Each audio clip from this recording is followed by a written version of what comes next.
నమస్కారం. ఘంటారావానికి స్వాగతం. ముందుగా ప్రధానాంశాలు. చెవిరెడ్డి భాస్కర్ రెడ్డి ఇంట్లో రెండో రోజు సిట్టు సోదాలు. మద్యం కేసులో ఆధారాల కోసం తుమ్మలగుంటలో తనిఖీలు.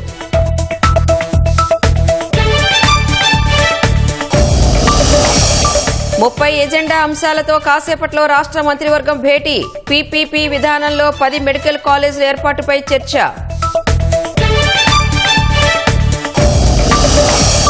నిధుల దుర్వినియోగంపై సంజయ్ను ప్రశ్నిస్తున్న ఏసీబీ. నేటితో ముగియనున్న కస్టడీ.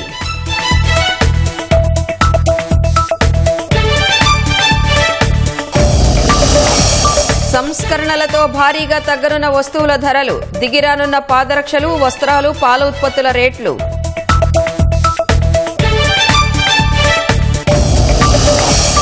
కర్నూలులో కోలాహలంగా వినాయక నిమజ్జనం. 2000 మందితో పోలీసు బందోబస్తు.